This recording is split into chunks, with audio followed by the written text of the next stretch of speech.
सभी को प्रणाम। परम पूज्य गुरुदेव वंदे माता जी को हृदय में धारण करते हुए इस यात्रा के पड़ाव में जो एक और लर्निंग है जो नॉन स्टॉप है, जो हमेशा चलेगी। वैसे तो सारी लर्निंग अनंत है, पर एक मूल जो लर्निंग है और जिस पर टिप्पणी करने के लिए या बोलने के लिए शायद मैं बहुत छोटी हूँ अभी, लेकिन जितना खुद को अभी तक समझाया गुरुदेव ने और पता नहीं कितना और समझना है, वो आप सबसे साझा करने का, शेयर करने का निज जीवन की इस यात्रा के अनुभव में मन है।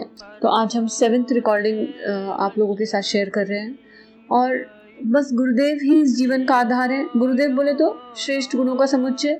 हमें यहाँ गुरु तत्व की बात कर रहे हैं और अपने इष्ट के प्रति अगाध श्रद्धा, जो श्रद्धा भी वही दिलाएंगे। हमें बस करते जाना है, कुछ सोचना नहीं, बस करते जाना है। क्या? समय के एक एक पल का सदुपयोग। तो आज मन में आया कि ये समझते हैं कि हम लोग दुखी होते क्यों हैं। ये समझ लें, अगर हमें ये समझ में आ जाए कि दुखी होते ही क्यों हैं, इसका रूट कॉज क्या है, तो शायद हर प्रॉब्लम का सॉल्यूशन पहले निकल जाएगा। सॉल्यूशन ही समझ में आ जाएगा जब दुख की जड़ समझ में आ जाए। तो जो अभी यहाँ पे मैंने एज एन इंडिविजुअल समझा, और हो सकता है इसमें आप लोगों की कोई ओपिनियंस हो तो प्लीज़ आप लोग ज़रूर बताइएगा। अगर कहीं आपको लगता है कि मुझे गाइडेंस की ज़रूरत है तो आप लोग प्लीज़ मुझे ज़रूर गाइड कीजिएगा। और क्योंकि हम सब म्यूचुअल लर्निंग पे एक दूसरे से सीख रहे हैं, तो आप अगर बताएंगे तो मेरे मतलब एक दूसरे की यात्रा में सहायक बनना है हमें। हम अंग अवयव हैं भगवान के। उस यात्रा पे बने या नहीं बने नहीं पता, लेकिन यात्रा तो वही है। उस पूर्ण भ्रम को समझना, जानना, महसूस करना और फिर उसकी बगिया को सुंदर बनाना। कैसे? खुद सुंदर बन के। कौन से स्तर पे? शरीर के स्तर पे नहीं, आत्मा के स्तर पे, क्योंकि आत्म तत्व को जानना। तो जो भी आप लोगों को इनपुट्स लगे क्या और क्या इम्प्रूवमेंट किया जा सकता है और क्या क्या पॉइंट्स हैं, आप प्लीज़ ज़रूर शेयर कीजिएगा। पर दुख होता क्यों है? मैं अभी इसके कई सारे लेवल्स मुझे समझ में आए। पहले इंडिविजुअल की बात करते हैं कि मैं एज एन इंडिविजुअल, अभी कोई मुझे दुखी नहीं कर रहा है, मतलब बाकी की बात बाद में करेंगे कि इसने दुखी कर दिया, उसने दुखी कर दिया। मैं एज एन इंडिविजुअल कब दुखी होती हूँ? हम अपनी खुद की ही इच्छाओं के कारण दुखी हो जाते हैं। मुझे समझ में आ रहा है, when we have some wish, some desire, वो कुछ भी हो सकता है, वो भौतिक भी हो सकता है, आध्यात्मिक भी हो सकता है, छोटा भी हो सकता है, बड़ा भी हो सकता है। जब हमारे पास कोई डिजायर होता है और वो डिजायर पूरा नहीं हो, वो विश पूरी नहीं हो, तो वो हमारे दुख का कारण बन जाती है। और वो विश पूरी हो जाए तो हम सुखी हो जाते हैं। एंड एक और बहुत इंपॉर्टेंट लूप जो इसमें समझ में आया कि जिस इंटेंसिटी का डिजायर होगा उसी इंटेंसिटी की सुख की फीलिंग होगी, और वो सुख टेम्परेरी होगा। फॉर श्योर वो टेम्परेरी होगा, क्योंकि डिजायर भी टेम्परेरी है कहीं ना कहीं। जैसे इस एग्जाम्पल से समझ लेते हैं। मान लीजिए मैं बहुत गर्मी से कहीं से आई हूँ, बहुत ज़्यादा गर्मी है, पसीना पसीना हो रही हूँ, तो मेरी इस समय एक डिजायर क्या होगी, इस मोमेंट पे मुझे एक गिलास ठंडा ठंडा पानी, कहीं से शरबत या कुछ इस तरह का मिल जाए। तो जितना इंटेंसिटी पे मेरी ये डिजायर है, मुझे पानी चाहिए, उतनी इंटेंसिटी पे मेरा सुख होगा। अब पानी मिलते ही मुझे बड़ा आनंद आ जाएगा, ओहो पानी मिल गया। अब ये तो एक छोटा एग्जाम्पल लिया, पर डिज़ायर कई तरीके की हो सकती है। अब मान लीजिए मैं किसी की डिज़ायर है कि उसे बड़ी गाड़ी मिल जाए, किसी को चाहिए उसे 3 BHK घर मिल जाए, 4 BHK घर मिल जाए, किसी की डिज़ायर है कि बेटा फर्स्ट आ जाए, राइट। अभी हम चलो रिश्तों पे नहीं जाएंगे, कहीं नहीं जाएंगे, अपनी इंडिविजुअल डिज़ायर्स की बात करेंगे। किसी को चाहिए कि हमारी एक बुक पब्लिश हो जाए, एन नंबर ऑफ डिज़ायर्स। और जब वो डिज़ायर्स पूरे नहीं होते तो दुख होने लगता है, और किस लेवल का, जिस इंटेंसिटी की डिज़ायर है। अब यहाँ एक कैच जो मुझे समझ में आया वो ये है कि कई बार सोर्स ऑफ हैप्पीनेस तो एक ही होता है, लेकिन level of happiness individual to individual vary कर जाता है। जैसे अभी हमने एग्जांपल लिया पानी का। अब मैं बहुत गर्मी से आई हूँ, बहुत थकी हुई हूँ, और मुझे वो एक गिलास पानी कितनी ज़्यादा हैप्पीनेस देगा।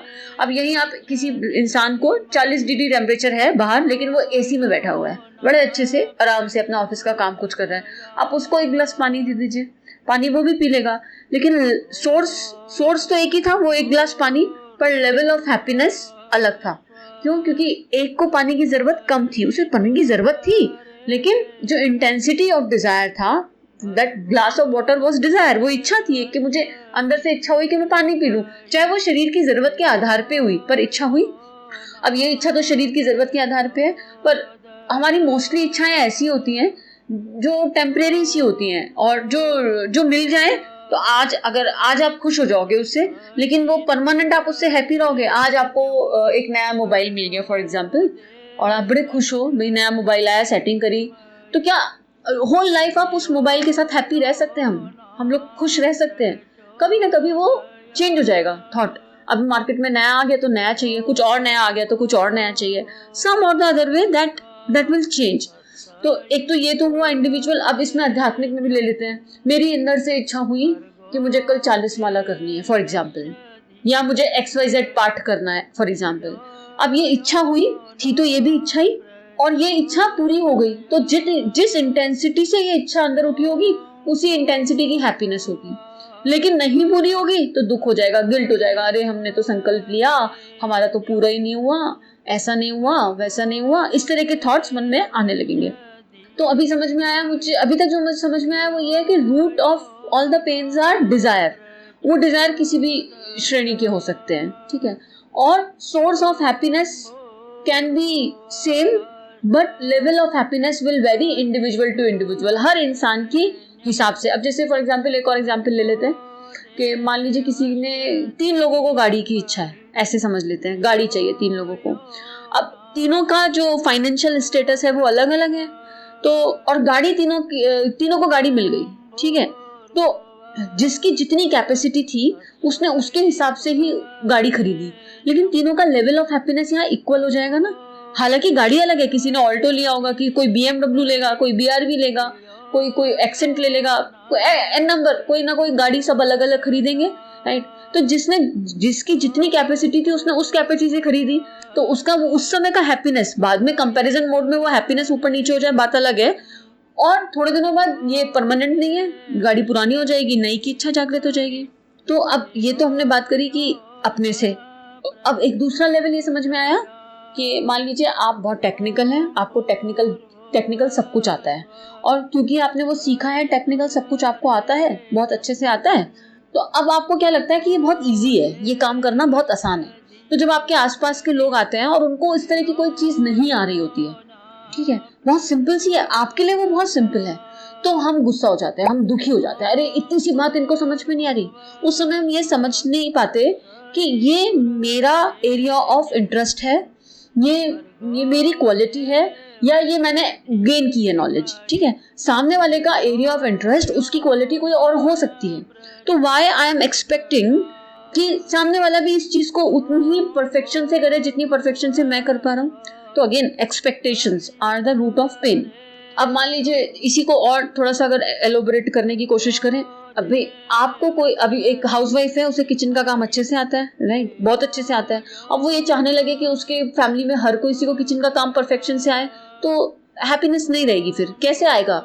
आपने किया है, आपने वो नॉलेज आपने गेन की है in a certain period of time, और आपका एरिया ऑफ इंटरेस्ट या आपका वर्क प्रोफाइल है वो, लेकिन सामने वाले का, आपके फैमिली मेंबर्स का वो वर्क प्रोफाइल नहीं है, और फिर आप चाह रहे हो कि वो वही काम उसी परफेक्शन से करें जैसे आप कर रहे हो, और वो नहीं करते तो आप इरिटेट हो जा रहे हो, आप दुखी हो जा रहे हो। क्यों? आपने इच्छा करी। अगेन क्या इच्छा करी? कि जो मुझे आ रहा है वो सामने वाले को आना ही चाहिए। अब एक और लेमन एग्जांपल ले लेते हैं। जैसे मान लीजिए आप एजुकेटेड हैं, पढ़े लिखे हैं, आपने कोई चीज सीखी समझी, ठीक है, बेसिक एडुकेटी कह लीजिए। अब आप वही चीज किसी सिक्योरिटी गार्ड से या किसी कम एजुकेटेड से एक्सपेक्ट करने लगो, और वो नहीं कर रहा तो आप उसको गुस्सा कर जाओ या इरिटेट हो जाओ, तो ये आपकी समझदारी की कमी है ना। अगर उस पर्सन को का एरिया ऑफ इंटरेस्ट या उसका क्वालिटी लेवल या उसका एजुकेशन लेवल वो होता, तो may be he was doing something better in life. ये नहीं कह रहे कि काम छोटा या बड़ा है कोई, यहाँ ये बात नहीं है, बात अंडरस्टैंडिंग की है ना। लेकिन हम यूजली जो हमें आ रहा होता है, हम ये नहीं समझते कि हमने उसे एक सर्टेन पीरियड ऑफ टाइम में एक्वायर किया है, या वो हमारा इनमेट क्वालिटी है, और हर इंडिविजुअल में एक इनमेट क्वालिटी है, हम उस पर फोकस करें। और किसी को कुछ नहीं आ रहा है तो एक्सेप्ट करें, एक्सपेक्टेशंस रखने की जगह उसे एक्सेप्ट करें, और अगर हमारी सिखाने की क्षमता है, कुछ समझाने की क्षमता है तो समझाएं। अब ये तो हुई समस्या कि दुख है क्यों। इसका सोल्यूशन ये समझ में आया कि इसका मतलब ये नहीं है कि अब आपको ये बात ये भी आ जाती है कि इसका मतलब कोई इच्छा ही ना करें। इच्छा नहीं करेंगे तो फिर लाइफ कैसे बढ़ेगी? फिर तो सब ठीक है, जी लो ऐसे ही, इच्छा ही मत करो, कोई डोंट हैव एनी डिजायर, तो क्या होगा? तो ये समझ में आया कि अगर इच्छा शक्ति, मतलब इच्छा को, डिजायर्स को, क्योंकि डिजायर्स यूजली क्या होते हैं, टेम्परेरी चीजों की तरफ होते हैं, बॉडी से रिलेटेड होते हैं, इंद्रियों से रिलेटेड होते हैं। लेकिन अगर इन डिजायर्स को संकल्पों की दिशा में मोड़ दिया जाए, संकल्प क्या है? संकल्प यूजली अच्छे के लिए होगा। अच्छे के लिए कौन सा अच्छा? आत्मोन्नति के लिए होगा, आत्मनिर्माण के लिए होगा, परिवार निर्माण के लिए होगा, समाज निर्माण के लिए होगा। संकल्प हमेशा इस डायरेक्शन में होंगे जो आपका भला करेंगे और आपके साथ साथ औरों को भी परिमार्जित करेंगे, औरों का भी ऑटोमेटिकली भला करेंगे। तो if your desires turn to संकल्प then may be we get a solution. लेकिन अल्टीमेटली इनसे भी बाहर आना है। देखिए, इच्छा तो कोई भी हो, अल्टीमेटली तो भक्ति की, ज्ञान की या किसी भी योग की पराकाष्ठा ये है कि जो हो रहा है प्रभु की इच्छा से हो रहा है, उसे एक्सेप्ट करते चलो। जो है जैसा है उस प्रभु की मर्जी से है, उस प्रभु की इच्छा से है। कौन सा प्रभु? उपासना समर्पण योग में यही बात हम कर रहे हैं लगातार, वही जिसपे आपने अपनी श्रद्धा टिका ली। तो आप अपने एफर्ट लगाओ। एफर्ट मतलब अपना टाइम यूटिलाइज करो अच्छे से उस संकल्प की तरफ, ठीक है। और अगर आपको लगता है कि आपने अपने समय के एक एक पल का सदुपयोग उस संकल्प की तरफ किया है, फिर भी रिजल्ट नहीं आ रहा, तो उससे दुखी मत हो, उससे परेशान मत हो।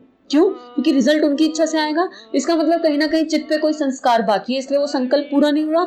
और गिव अप नहीं करना, ये बातें हम पहले भी कर चुके हैं। गिव अप नहीं करना है, कीप डूइंग अगेन। ओके, आज नहीं हुआ, अभ्यास, फिर से दोबारा ट्राई करेंगे। लेकिन अगर आपको लग रहा है कि कोई लूप्स हैं, आपने संकल्प तो उठा लिया, कई बार हम कैपेसिटी, अब मान लो मैं यहाँ बैठे बैठे इच्छा करने लगूं कि मुझे प्रधानमंत्री बनना है देश की सेवा के लिए, है तो ऊंचा संकल्प, but I know my capacities as an individual, I know my limitations as an individual. तो क्या ये संकल्प उचित होगा? ये ख्याली पुलाव नहीं हो जाएगा? तो उपासना के माध्यम से, साधना के माध्यम से खुद को देखें, खुद के भीतर झांके, अपनी कैपेसिटीज को समझें और छोटे छोटे शुभ संकल्प उठाएं। शुभ संकल्प जिनमें आपका और समाज का हित हो रहा हो, और उनके प्रति अपना समय पूरा लगा दें। जो पूरा समय के एक एक पल का सदुपयोग उनको पूरा करने में। फिर फल आए, रिजल्ट आए तो भला, रिजल्ट ना आए तो भला। लेकिन अगर कहीं आप लैग कर रहे हो तो उन्हें नोट करते जाओ। अच्छा, यहाँ इस पॉइंट पे मैंने लैग किया, मुझे दोबारा एफर्ट डालना है। फिर इस पॉइंट पे मैंने लैग किया, मुझे दोबारा एफर्ट डालना है। तो शायद जो दुख के कारण है वो खत्म हो जाएंगे। और ऐसा नहीं कह रहे कि भौतिक जगत की तरफ कोई इच्छा या डिजायर नहीं होना चाहिए। अल्टीमेट एंड तो देखिए डिजायर लेस ही होंगे। जब बूंद समुद्र में इस तरह मिल जाएगी कि ना तो बूंद को बूंद होने का एहसास हो और ना बूंद को यही पता हो कि वो समुद्र है, तो ना तो फिर तो कोई इच्छा शेष ही नहीं रह गई, फिर तो एक हो गया, फिर तो दो है ही नहीं। और जब दो है नहीं तो इच्छा का कोई सवाल ही नहीं। वो लेकिन उस जर्नी पे कब पहुंचेंगे वो गुरु जाने, वो आपके इष्ट जाने। पर अभी के लिए स्टेप बाय स्टेप चल रहे हैं, तो अभी के लिए हम ये तो प्लान कर ही सकते हैं, ये तो सोच ही सकते हैं।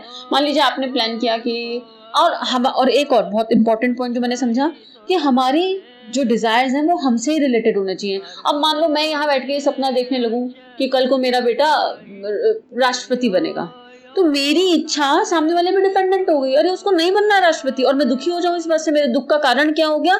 मेरी इच्छा। और मेरी इच्छा के मूल में क्या था? मेरी इच्छा के मूल में एक्सपेक्टेशन ही वो थी जिसमें मैं खुद थी नहीं। I was not the centre was someone else. ऐसी इच्छा का कोई लॉजिक है? तो अगर जब हम अपने आप को डिग करते हैं ना, तो हम पाएंगे कि मोस्टली हमारी सारी इच्छाएं ऐसी हो जाती हैं भौतिक उसमें, जिनमें हम खुद सेंटर होते ही नहीं। हम किसी और को सेंटर में रख के अपनी इच्छा रख लेते हैं। मेरा एक्स पति मेरे लिए ये करे, मेरी मम्मी मेरे लिए ये करे, मेरे सास ससुर मेरे लिए ये करे, मेरा बेटा मेरे लिए ये करे। अब इन सब इच्छाओं में आप खुद सेंटर नहीं हो, आप सामने वाले पे आपकी इच्छा आपने डिपेंडेंट कर दी। फिर जब वो काम नहीं कर रहा तो आप दुखी हो रहे हो। अब आपकी इच्छा ही गलत थी। आप अपने से रखो, अपने से इच्छा रखो, और वो इच्छा भी कौन सी? संकल्प की दिशा में। संकल्प मतलब उच्च परमार्थ के कार्यों की। और उसमें भी रिजल्ट आ रहा है तो सम, नहीं आ रहा है तो सम।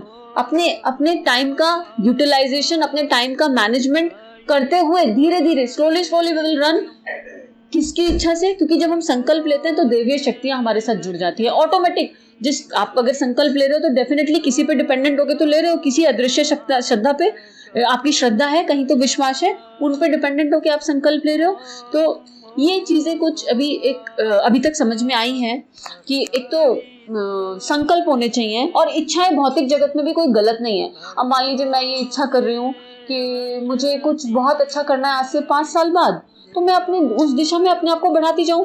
Fly high in the sky but be grounded towards the earth. अपने भीतर से कनेक्ट होके मैं आकाश में जितना मर्जी ऊंचा उड़ूं, ठीक है, उसमें कोई दिक्कत नहीं। आप उड़िए, जितना मर्जी ऊंचा उठना है उठिए, लेकिन आप ऊंचा उड़ रहे हैं और आपको उस समय रिजल्ट नहीं मिल रहा है तो वहां परेशान नहीं होना है कि अरे मैंने तो अपने जीवन के 5 साल लगा दिए, मुझे कुछ मिला नहीं। कुछ ना कुछ आपको डेफिनेटली मिला होगा। वो जो अभ्यास किया 5 साल, उसमें कुछ ना कुछ तो हुआ होगा। तुरंत पीछे जाके चेक करिए कि आपने कहाँ से शुरू किया था। जैसे फॉर एग्जांपल एक बार मैं बहुत दुखी हुई थी, मैं एकदम बिल्कुल पर्सनल बता रही हूँ, आई थिंक 5 years 6 years पुरानी बात होगी। I was like very upset and I was literally crying कि मेरे से भगवान ये नहीं हुआ, मेरे से वो नहीं हुआ, ऐसा नहीं हुआ। एंड आप गुरुदेव ने इतनी सुंदर अनुभूति दी। गुरुदेव मुझे उस टाइम पे 10 साल पुरानी ईला के पास ले गए कि अच्छा 10 साल पहले तुम्हारी क्या स्थिति थी। And I was like feeling really bad कि अरे मैं तो बहुत ही नीचे, मतलब पता नहीं गुरुदेव मुझे कहाँ से उठा के लाए हैं। और उसके बाद आई प्रॉमिस माई सेल्फ कि आई विल नेवर कंप्लेन, मैं इस तरह की शिकायतें नहीं करूंगी। हमें पता ही नहीं चलता हमारी जर्नी कहाँ से शुरू हुई है, बहुत कितने जन्मों के संस्कार थे और कहाँ से भगवान जर्नी शुरू करा के कहाँ ले आए, और उसके बाद भी हम कृप कर रहे हैं कि हमें नहीं मिला। और कहीं ना कहीं कमी हमारे ही टाइम मैनेजमेंट में होती है, हम ही अपना समय पूरी तरीके से ढंग से नहीं देते हैं तो आधा अधूरा दे रहे होते हैं, कहीं हम लैक कर रहे हो, या हमारे चित्त के संस्कार, उस समय अभी हमारा समय नहीं आया। जो हर चीज अपने समय से ही मिलती है, अपने समय से ही मिलेगी, लेकिन हम अपने समय का हर पल सदुपयोग करते चलें। तो ये एक बात आप सबसे शेयर करने का मन था। लेकिन अगेन जैसे मैंने बोला कि इसमें अगर आप मुझे कोई गाइडेंस, कोई इनपुट देना चाहे तो प्लीज जरूर दीजिए, क्योंकि और दूसरा हम परमानेंट हैप्पीनेस की तरफ बढ़े तो ज्यादा अच्छा है। अपनी जो भी आपके डिजायर्स हैं वो हमारे परमानेंट हैप्पीनेस की तरफ हो, टेम्परेरी। अब जब भी कोई डिजायर मन में उठे आप सोच के देखिए कि कितना क्षणिक है, सारे डिजायर क्षणिक हैं। जब हम परमानेंट की तरफ जाते हैं ना, चाहे बाहर भूकंप भी आ जाए, मेरी मना स्थिति तटस्थ है, मैं प्रसन्न और आनंदित हूँ, चाहे मुझे कितने भी काम आ जाए आज, लेकिन अंदर से I am stable, I am happy. शरीर काम कर रहा है ना, अंदर से I am still okay, it's okay. अंदर से एक ऑटोमेटिक एक प्रसन्नता अंदर चलती रहे, वो जो स्टेट ऑफ बीइंग है उसकी तरफ अगर हम बढ़े। और वो कैसे होगा? अगेन जप रूपी साबुन घिसना है, स्वाध्याय, संयम, सेवा। गुरुदेव ने ये जो है सूत्र दिए कि आप स्वाध्याय करो लिमिटेड। स्वाध्याय में भी ऐसे नहीं कि पढ़ते जाएं, चाहे 4 लाइन पढ़ी चाहे 4 पेज, जितना पढ़ा उसमें और मेरे जीवन में कितना डिफरेंस है, खाई कितनी गहरी है, उस खाई को पूरा करना है। सेवा बोरोड सेवा नहीं, मेरे अंतर मन से मेरा सेवा का तरीका एज एन इंडिविजुअल सबका अलग अलग हो सकता है। तो सामने वाले ने आज ऐसी सेवा करी इसलिए मैं वैसी सेवा करूं, नहीं, आपका दिल किस तरह की सेवा के लिए आपको बता रहा है, आप उसे पूछो। सत्संग ये एक तरह का सत्संग ही है हम जो कर रहे हैं, और सत्संग के बहुत सारे तरीके हैं। You can find your own ways. आप खुद का शुरू कर सकते हो, कुछ नहीं तो अपना, अभी तो ऑनलाइन सब कुछ हो रहा है, अपना एक सत्संग का ग्रुप, उसमें 5 लोगों, 10 लोगों, 11 लोगों, कितने भी लोगों, उसको शुरू कर दीजिए। तो गुरुदेव ने ये सूत्र दिए, स्वाध्याय, सेवा, सत्संग और संयम। संयम में भी 4 तरह के संयम है, इंद्रिय संयम, अर्थ संयम। अर्थ मतलब फाइनेंशियल का, इंद्रिय मतलब हम सारी जो डिजायर्स हैं वो इन इंद्रियों के चलते हैं। मैं ये खा लूं, किसने चाहा? इस मन ने। और मन किसके वशीभूत हो गया? जीभ के। जीभ बेचारी तो अकेली कुछ भी नहीं करेगी, क्योंकि शरीर अकेला कुछ नहीं करेगा, कोई तो सोर्स है इसके पीछे जो काम कर रहा है, चित्त का संस्कार। तो ये संयम, ये कुछ इस तरह की चीजें अभी समझ में आई, और ये लाइफ को बहुत सुंदर बना रही है। ऊपर नीचे होता है, गिरते हैं, उठते हैं, और फिर चल पड़ते हैं, फिर गिरते हैं, कभी फिर उठते हैं, और इसमें मजा भी है। अभी कॉन्टिन्यू मोनोटोनस हो जाएगी लाइफ अगर केवल चलते रहे तो मोनोटोनस हो जाएगी, और फिर अहंकार का तो कुछ पता नहीं कब कितना सूक्ष्म है, वी नेवर नो। तो ठीक है, जैसा भगवान चला रहे हैं वैसा चलते रहें, बस अपने एक एक पल का सदुपयोग करने की कोशिश। अभी हो नहीं पाया एक एक पल का सदुपयोग। जब मैं अपने चेक लिस्ट को देखती हूँ डे एंड पे, तो मुझे समझ में आता है कि कितना टाइम कहाँ वेस्ट हुआ। और फिर अगले दिन के लिए प्रॉमिस करते हैं खुद से, ओके आज वेस्ट हुआ, कल पूरा एफर्ट्स डालेंगे। कभी तो एक ऐसा दिन आएगा ना जब समय के एक एक पल का सदुपयोग हो पाएगा। कहाँ? संकल्पों की दिशा में, कहाँ? आत्मनिर्माण की दिशा में, not towards the temporary desires, permanent की तरफ। अभी ये मेरा इंडिविजुअल मत है कि परमानेंट की तरफ। टेम्परेरी अपने आप ऑटोमेटिक मिल जाएगा। जब आप परमानेंट की तरफ जाओगे तो बीच में से टेम्परेरी होके निकलेंगे ना, तो वो जब राइट टाइम आएगा ना आपको ऑटोमेटिक मिल जाएंगे। तो आज के लिए बस इतना ही, और सभी को इतना सारा प्यार देने के लिए बहुत बहुत धन्यवाद। परम पूज्य गुरुदेव वंदना माता जी ये क्या यात्रा करवा रहे हैं नहीं पता, पर जो भी है उनके आशीर्वाद, उनकी कृपा से है।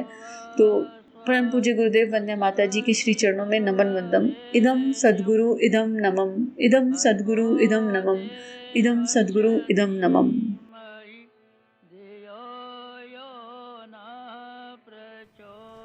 हमारे YouTube चैनल को सब्सक्राइब कीजिए और बेल आइकन पर क्लिक कीजिए ताकि आने वाली सभी वीडियो की नोटिफिकेशन आपको मिलती रहे। आप सभी को बहुत बहुत थैंक यू।